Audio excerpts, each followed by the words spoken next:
Okay, right. Good morning, everyone. This session is being introduced by the NKF, and it's to discuss how we can reach 20% home dialysis provision in all centres in the UK.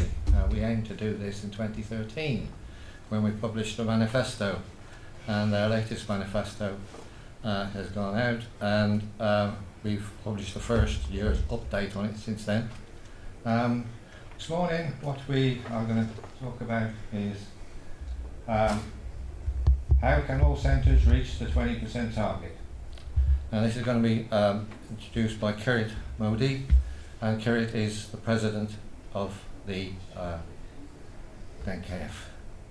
Okay, Kirit? Thank you.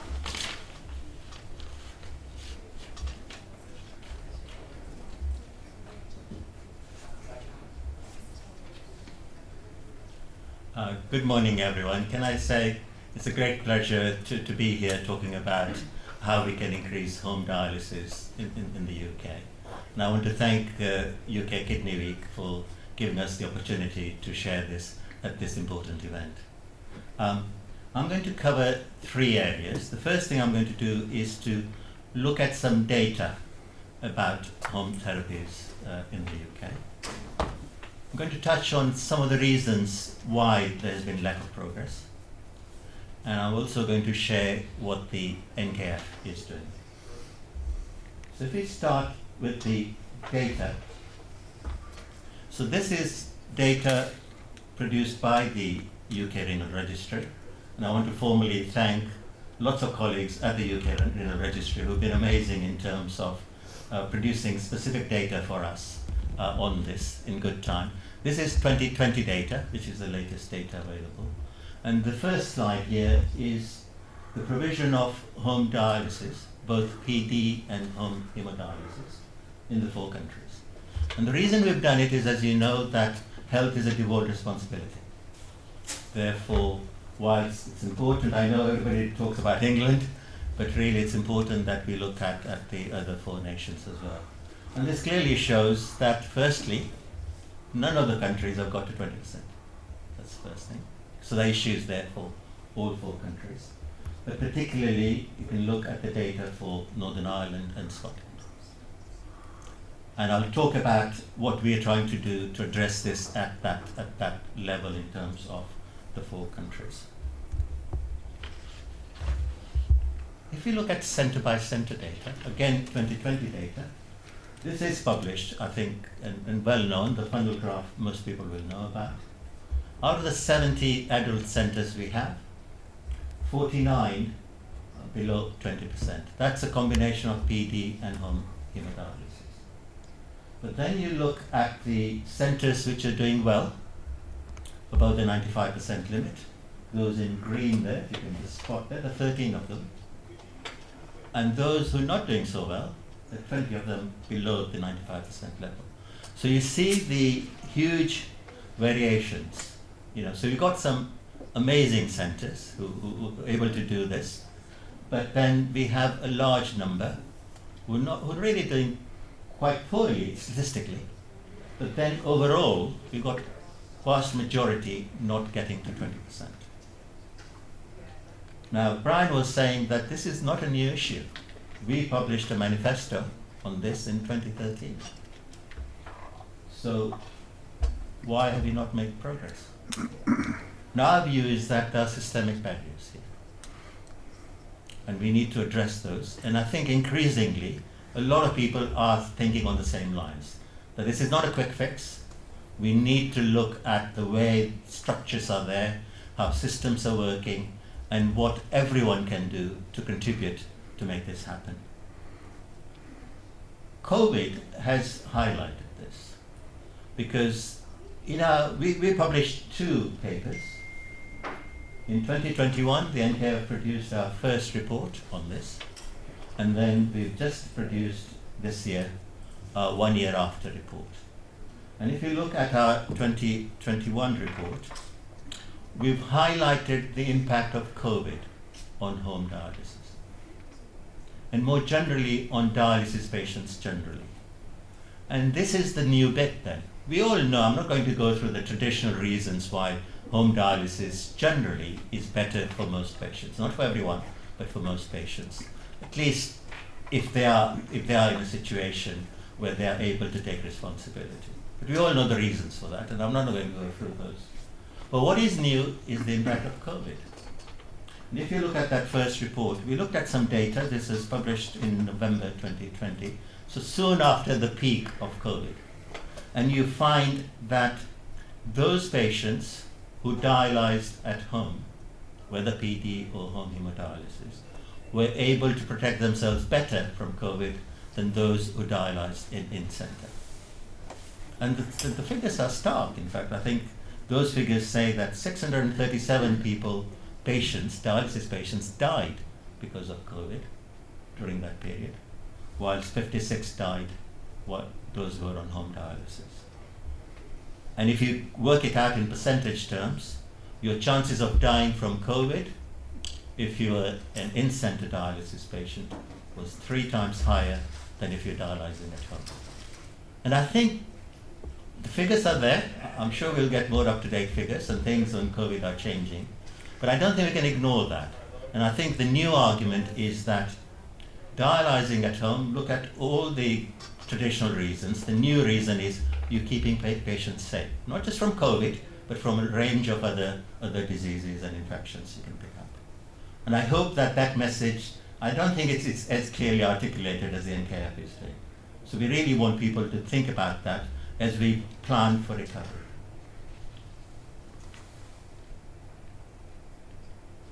So what is the NKF doing? Well, firstly, let me talk about what we're doing in terms of our national work. I think the first thing is we think greater transparency on this is very important.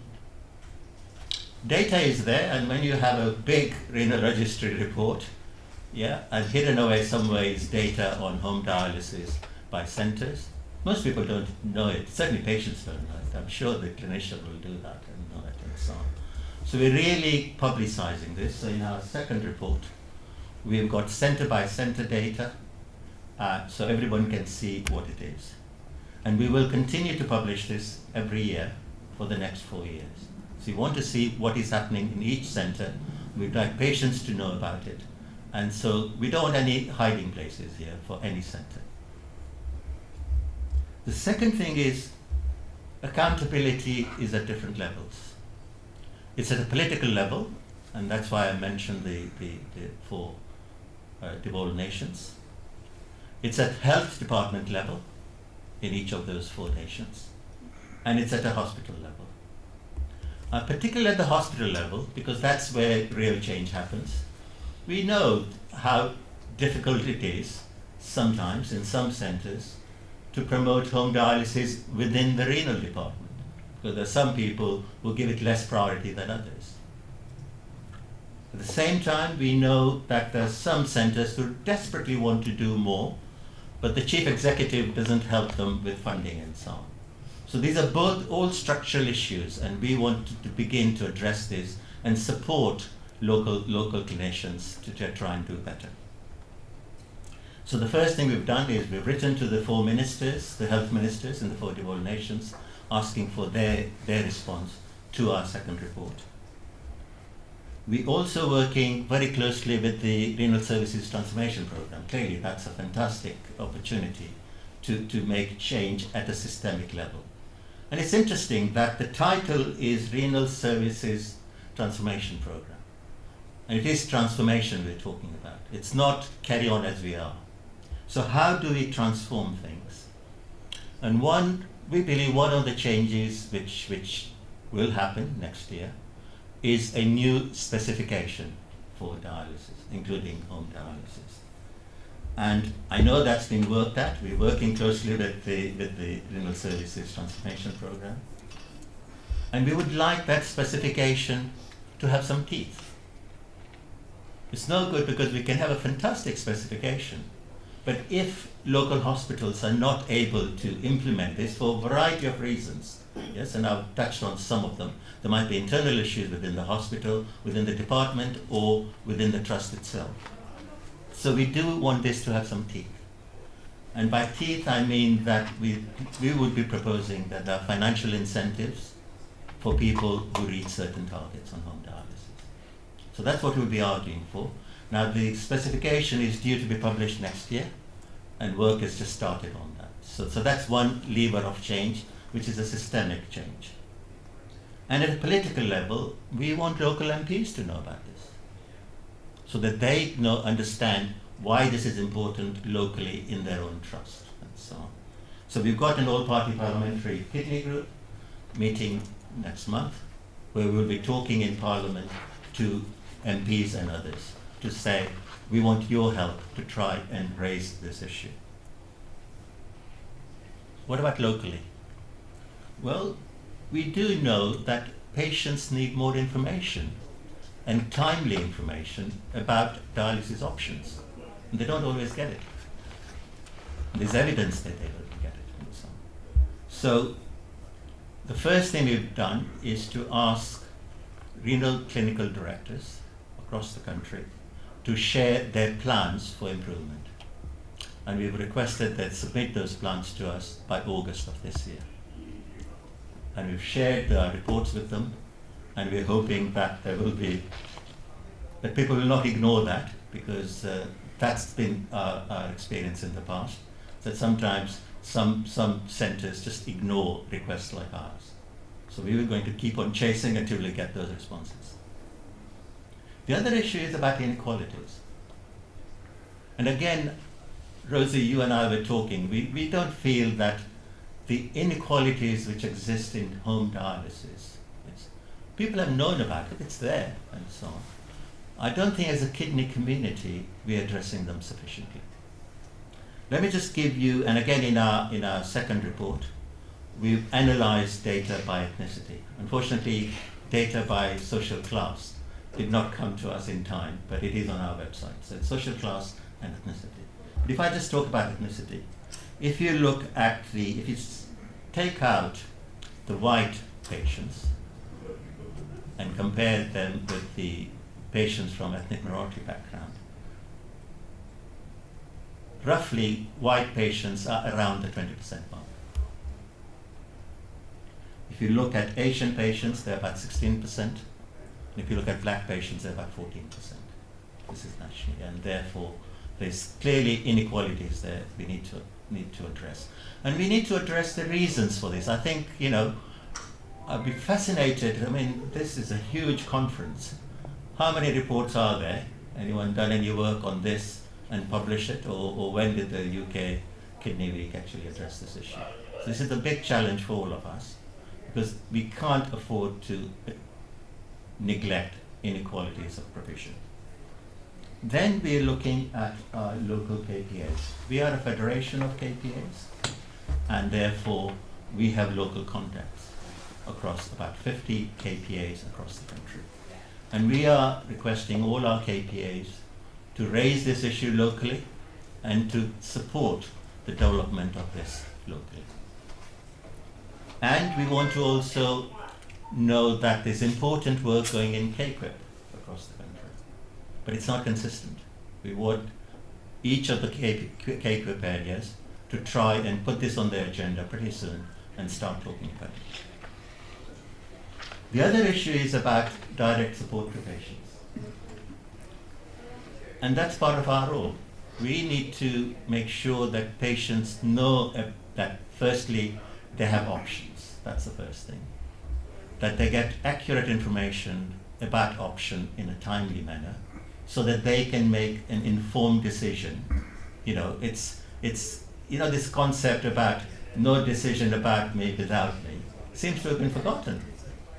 It was a big thing a few years ago. So I think we need to go back to that and say, let's make sure that patients have a genuine choice here. So some of the work we've done recently, the first one is we noticed that peer support is a very powerful way of promoting home dialysis. So the NKF set up the first national peer support service for home dialysis patients last year. And we're really delighted that we've got 24 trained peer supporters, and to date they have actually helped 33 patients across the country. And we're getting requests from all over the country. So if you need somebody, whether it's a PD patient or a home HD patient or a carer, then our service is there. A lot of information, leaflets on home dialysis. So we produced the first leaflet which looks at home dialysis in the context of COVID. So that leaflet is available, and I hope that all centres are using that. And this year we plan to produce half a dozen videos strictly talking about this issue, looking at PD patients, home HD patients and carers. So that will be this year.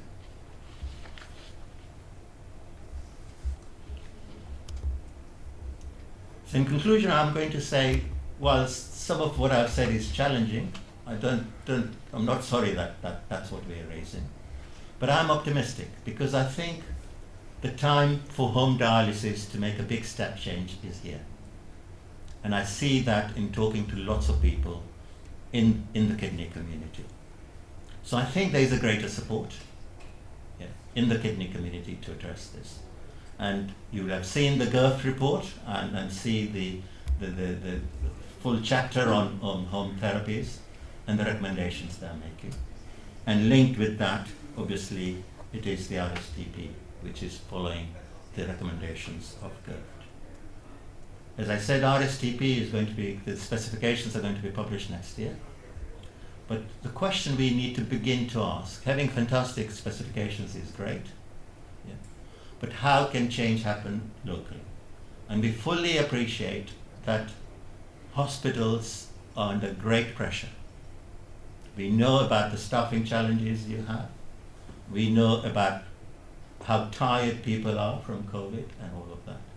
But in a sense, part of the recovery is to see how can we do better for patients? How can we keep them safer? How can we address inequalities? So one of the questions we will be raising as the new specifications come into place is, how are those specifications going to be monitored?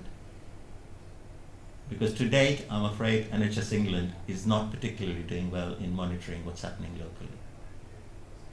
And what, as I said earlier, what incentives are there for local hospitals to try and address this? So some of the internal barriers, whether they're in the renal department or with the chief executive or whoever, can be addressed. And the question we've raised is, how long will it take before we get to 20%? I'm optimistic. I would give it till 2025, and that's where our plan is to finish our campaign at that time. And we're very optimistic that by then, the vast majority of centres will be above 20%. Thank you.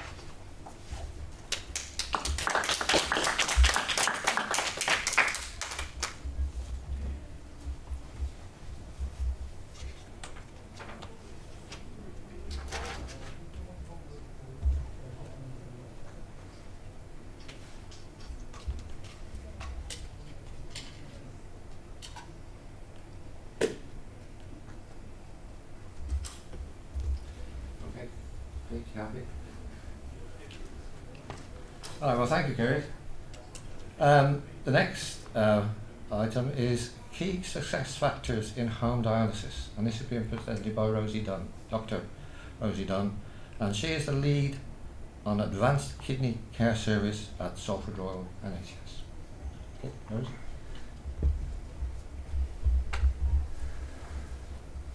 Thank you, Brian and Kirit. It's a great honour today to be able to speak on some of our experiences at Salford Royal about home dialysis. And I have to acknowledge at the very beginning two of my great mentors in my career, Ram Gokal at Manchester Royal Infirmary, and also Donne O'Donoghue, both of whom championed involving patients in quality improvement and a real culture for home dialysis and putting the patient first. And both of them have been really influential in my career. So I'm just going to show you some data. Salford is not the best centre in the UK for home dialysis, I have to say that straight away. But in the data from 2020, 25% of our patients were on home dialysis, 19% on peritoneal and 6% on home hemo. Greater Manchester is obviously very ethnically diverse, and there's a lot of social deprivation as well. And looking at the NKF website, Salford does seem to do a little bit better than many centres on home dialysis patients in the most deprived areas. So I think there are probably some things that we're able to do that perhaps some areas are not. So we have a catchment area of 1.5 million, half of Greater Manchester. And I'm going to be talking some of these factors which I think have been helpful along our path to success. They're probably not in the right order, but they're in an order anyway. So departmental culture, I think, is one of the key things which underpins everything. Having a skilled team of multidisciplinary nurses and other allied health professionals. Having flexible pathways for creation of dialysis access that we ourselves control. They're not externally controlled by other departments. I think that's a key thing. And trying to have a very patient-centred approach to training, both for PD and home hemo. And we have tried for many years to have an acute PD service. It needs much improvement, but we do have it. And we have some peer support service, but again, that's an area which we would love to improve more. So first of all, talking about culture. I'm privileged to work in a department where there is an amazing culture throughout medical, nursing and management and admin teams for transplant first, whenever that can happen, and also home dialysis. And of course, we don't always know in which order those two things may happen.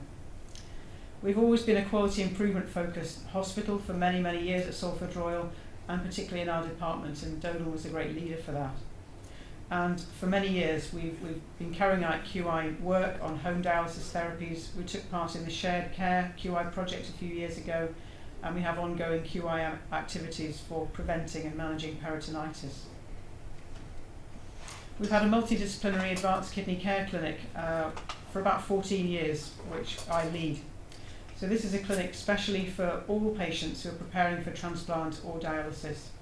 At the moment, there are around 600 patients who attend that clinic, typically with a GFR less than 20, but we also try and pull them in earlier if we can see they're rapidly deteriorating. At the beginning, it was quite difficult to get buy-in from all consultants who are all working, managing their own patients. But now, for many years, all consultants refer their patients in, which is not the case in all units. Once the patient is in that clinic, we try to maintain continuity of care at a consultant level, and I work very closely with a team of specialist nurses, dietitians, and some dedicated admin support. And we also are privileged to have several renal psychologists who we can refer to. Our service was set up initially at the Salford hub, and then we took it out to some peripheral hospitals as well, run by us but delivered locally, so at Wigan, Bolton and Oldham, which hopefully makes it more accessible and reduce travelling costs and things. So just to talk a little bit about our fantastic AKC nurses. They've usually been in renal for many years and often had experience of training people on home dialysis as well as many other things. They're highly trained in advanced communication skills, clinical examination skills, and whilst they're with us in this team, we will train them in non-medical prescribing as well. They have a very holistic approach, much better than the doctors, I have to say.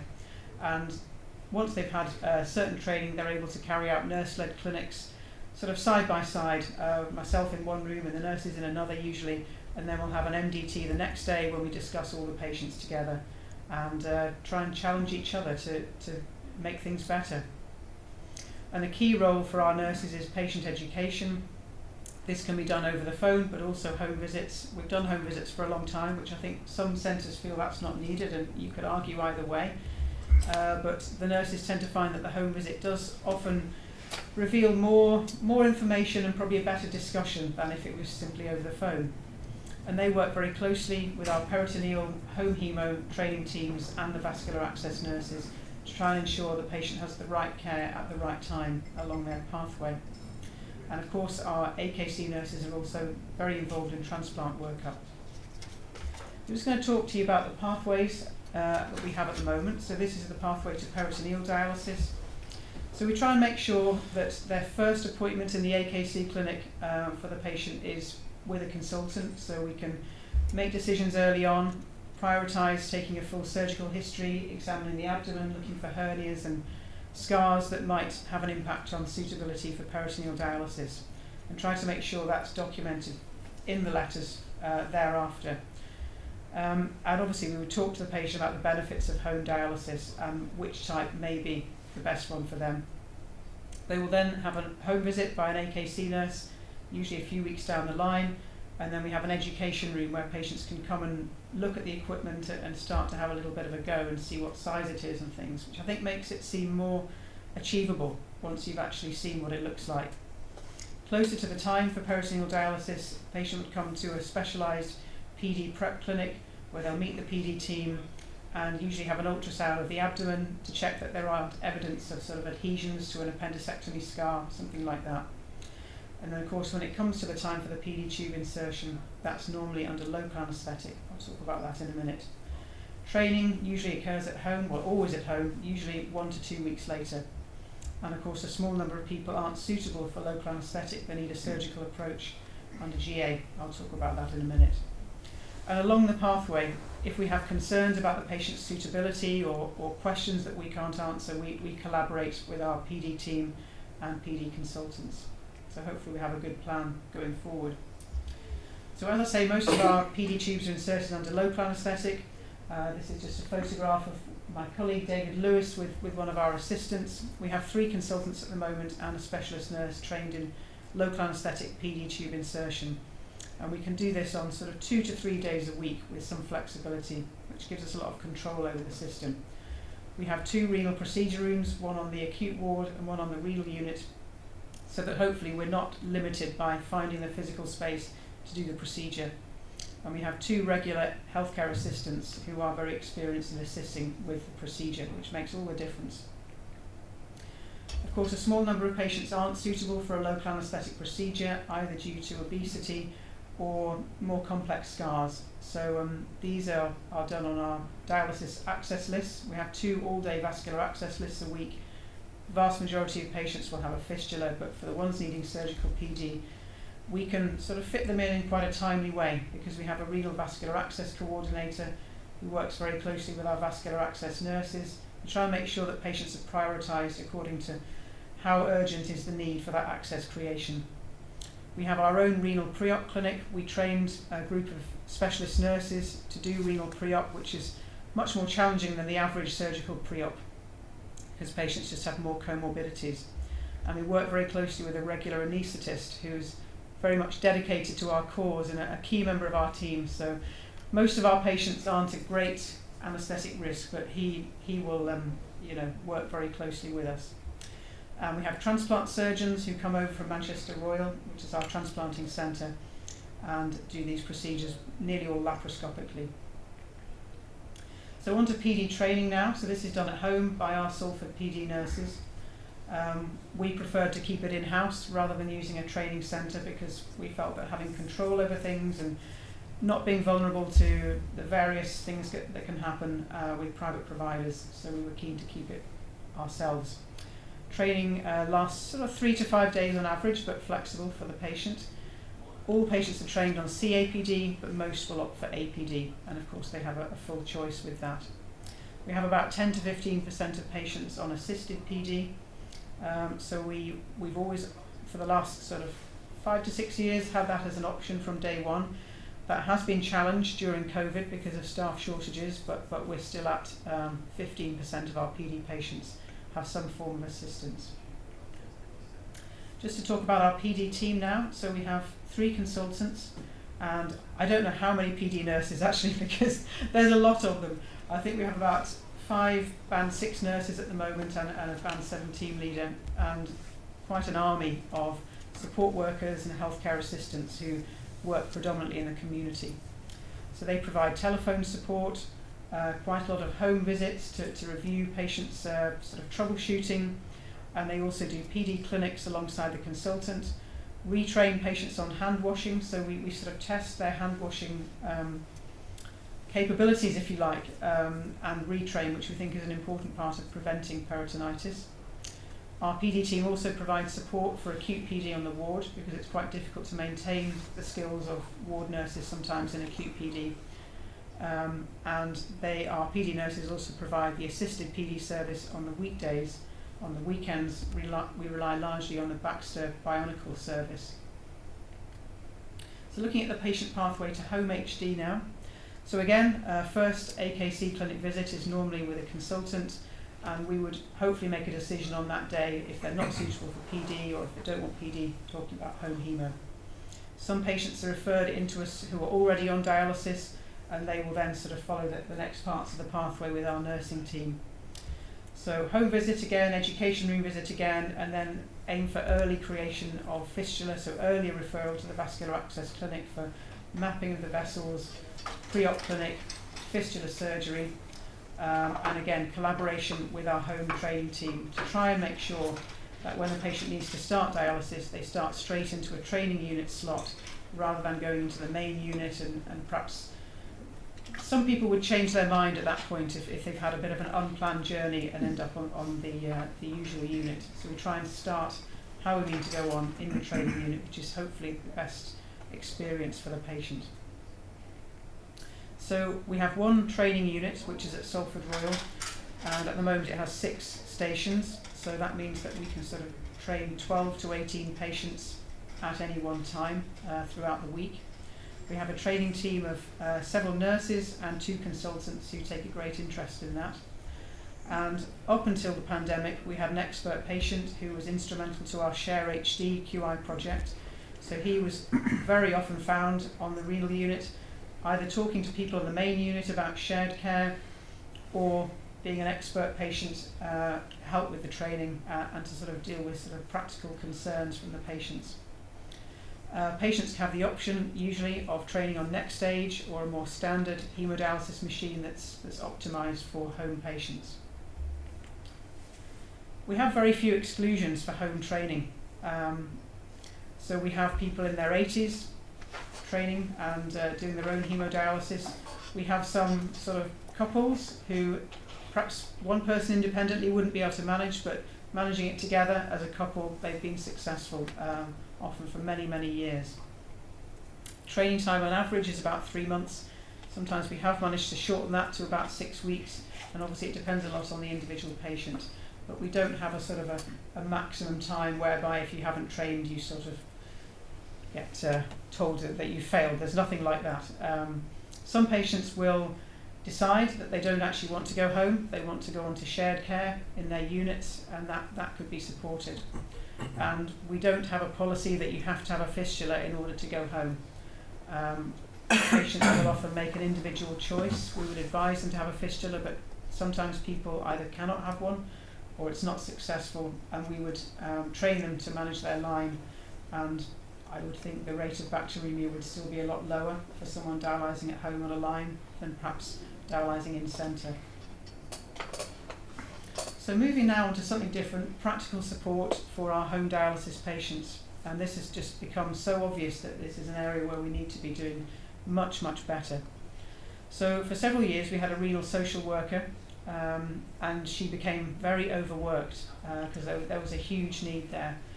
And I think she left, and either the funding was not replaced or we couldn't recruit. I'm not quite sure which order that happened in.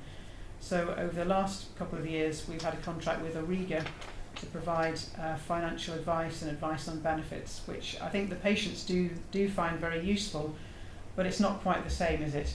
They're not able to probably advise on all the aspects that patients would need. We also work closely with our local kidney patients associations, and over the last 2 years a new group has formed called Our Plan, the Renal Patient-Led Advisory Network in the Northwest. So these are teams of expert patients, usually very experienced in various modalities of kidney replacement therapy, and they're a very approachable and practical group of people. They will often help with practical solutions for storage, putting up shelves, cupboards, all sorts of things that will go into patients' homes. They'll help them with decluttering, because of course many patients haven't got the energy at that stage in their life to make their home more suitable for home therapy. So they will help with things that other people wouldn't, even doing sort of deep cleans, and it's an amazing support that they provide. They also have a caravan for holidays in the Lake District, Blackpool area as well, and they provide temporary hardship fund to support people who are in a really difficult time in their lives, be that financial or taking them shopping, so they have a very, very flexible approach. We also use the U-drain system, another sort of practical aspect just to make life a bit easier so that people aren't having to carry 5-litre bags of PD effluent once they finish their treatment.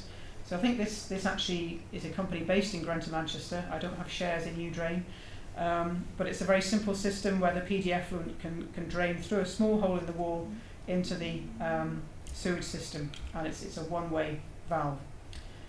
So that's something we offer. Not everybody needs it or wants it, but I think that may be something that could grow in the UK. So looking now at the impact of COVID-19, and I have to be honest, we know we've had our share of problems. Our home haemodialysis unit had to shrink and move down to a 2-station unit for at least a year, which had a big impact. And some patients that wanted to train, there was a bit of a wait time. We lost quite a few inpatient beds because of the need to isolate patients and medical non-renal patients using some of our beds.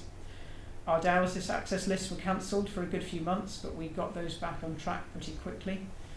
During the height of the pandemic, a lot of staff were redeployed to ICU or to support essential dialysis. And for a while there was no home visits from our AKC nurses because we felt it was too great a risk for the patients to be bringing people in. And I think all of these things did impact on our flexibility to provide timely advice and appropriate advice and to actually make sure that PD tubes happened at the right time. And of course there was some COVID-related AKI, which meant that some people deteriorated quicker than they would have done otherwise. So we're now at 22% of patients on home dialysis, which of course we're not happy about at all. So we've got an ongoing quality improvement project looking at many aspects. I'll just dwell on a few of them now. So we've now started working more closely with NKF, using these leaflets in the AKC clinic and in the education room and home visits and on the ward to try and encourage people to seek that peer support at an early stage. I think there's still a gap in patients having the courage to phone up. It's still daunting because obviously when you make that phone call you are going to be taking yourself into a new conversation that perhaps you're frightened to have. So I think there's more work we need to do to really encourage people to use that.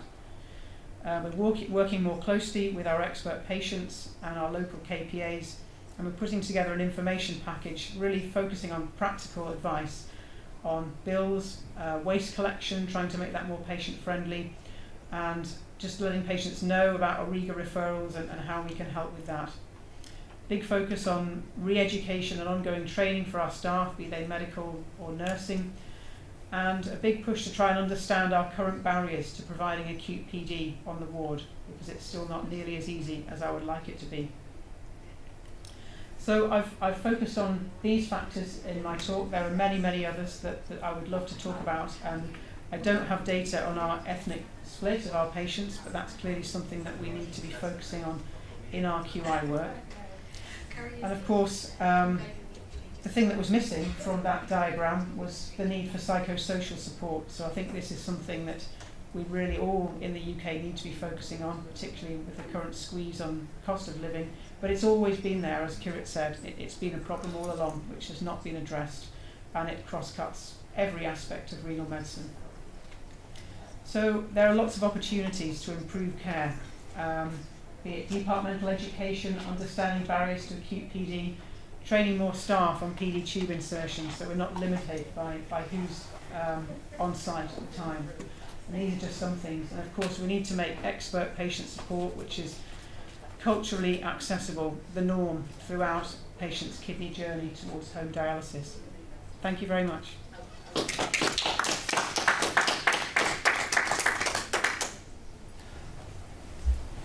Thank you, Rosie. And I'll ask if you could join us and Kirit and take any questions you might have.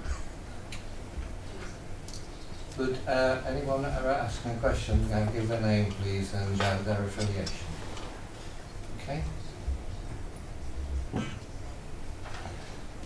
Rose? Yes. I'm John Roberts, and my declaration is this list you used to be my doctor. Oh no, what's coming? You quite proudly said that Salford Royal is above the national average on home dialysis. When you look at the figures, the difference between the top performance and the lower performance is absolutely enormous. Yeah. What is the motivation that would make these people want to emulate these people? Because we're talking about the NHS, which they like to think is the best health system in the world. I don't know if it is. They reckon it is. So why, in a system like the NHS, have we got such a disparity in the performance in home dialysis? Yeah, it's the key question, isn't it, really? I mean, I think all of us want to be able to provide the best care for patients, but I think there are multiple barriers at so many different levels. And there are some centres that they certainly could never provide acute PD to a patient who's an inpatient, and there are some centres where the only way they can have a patient having a PD tube is on a surgical list, planned maybe months in advance. So there just isn't that capacity to grow the service very easily. So I think a lot of it is about creating that capacity within the renal staff to be able to insert PD tubes in a way that's under our control. So I think we are all motivated to make things better.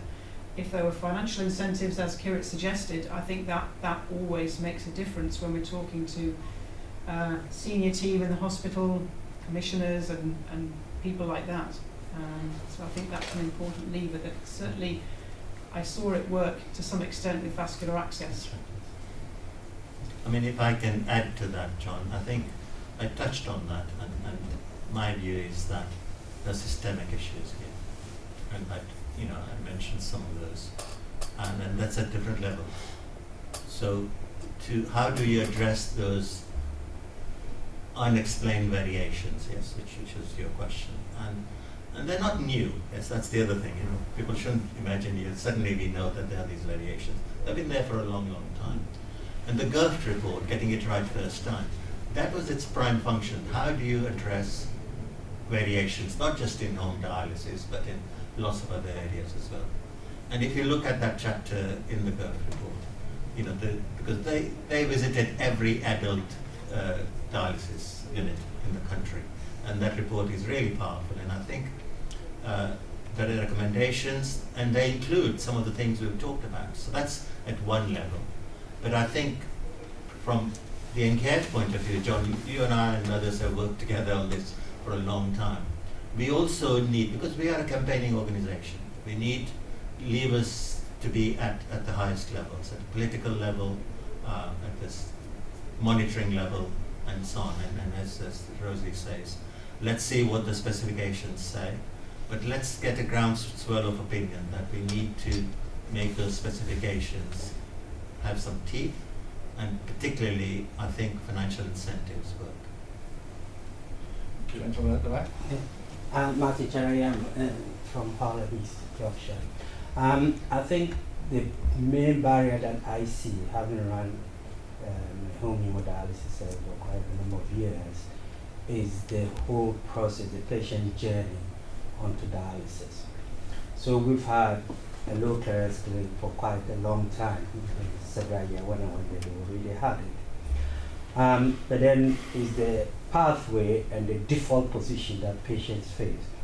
As a result of access or vascular access, patients majority would by default end up on in-center hemodialysis. Either as crash landers, we know that 15 to 20% of them as crash landers. And the patient education that they receive in your acute kidney care, they lose out completely. They don't follow that pathway, so they lose out. These patients who end up on hemodialysis organize their life and the social life around that. So unless you get to them quite early, and you must have the resources, they already become very comfortable in that. They will have changed their social activities, they will have changed their sleeping patterns, they will have already developed some peer networks within the center. So getting them and then become very comfortable with the nurses and the way things are done. And then at the same time, they've just crash landed, you are asking them to now move on to another kind of change in their lives. become too much information and too much of a job for them and their families. So the process where patients have to start in some centers, they actually start at in centers before they even are approached. So the pathway would have been, the default would be that everybody transplant first, home hemodialysis second, and then in-center third. And if you change that dynamic, if we change that philosophy or the paradigm, then I think we will achieve a lot. The second thing is there needs to be a rethinking among medics. I'm afraid there are certain medics who still have the idea that PD may be inferior to other things just by the evidence. And these cultural change things that have happened within and have become established within some units, some of those units that are not performing well, maybe because of historical background, because that is their culture, and PD has never been, and they don't have that ethos, so that needs to be addressed in the approach by the clinicians, and they believe in some of these things. Then obviously the financial, it can be, going to home hemodialysis for the first year is quite expensive, and trust must invest in that. So the financial aspect is also there, and also the tariff system, and the PD recent, I don't know what the new tariffs are, we are also beginning to be a disincentive at some point. Yeah, you've hit on some really important points there, Martin. I think, as you said, for patients who go straight onto the main dialysis unit, they develop their informal peer support network that way. But they're exposed to different influences from if they had their peer support from home dialysis patients. And they will see some ill patients around them, and that helps them to think that actually I need to be in centre where I can be looked after by a nurse. And they may see people whose fistulas bleed, which actually isn't not necessarily such a big problem with the one that they've seen, but they start to feel that they're frightened. So I think the longer someone stays on a main dialysis unit, the less likely they are to feel that they want to go home. And a lot of people say, this is my friends, why would I want to stop coming here? It actually becomes a community, and they look forward to coming to the centre. Yeah, and that may be their only social interaction the whole week. Yeah, and in many ways that is a good thing, but it's we have to sort of manage that, don't we? Yeah. And I think you are right, there are medics who perhaps haven't worked in a centre where there are a lot of people on PD, so it perhaps hasn't been part of their knowledge. You and I were both trained in Manchester, where when I got to Manchester, everybody had to have PD unless they physically couldn't have it, because it was the only way that dialysis could be provided. And I think that was sort of a bit too far in that direction. And again, that was probably for financial reasons, but it exposed me to that sort of knowledge that it is possible for many, many patients. Well, I'm afraid we've run out of time. We have to be out of this room right now, actually. Yeah. So, thank you all for coming. Thank you, Rosie. Thank you, Kirit. Thank you, guys.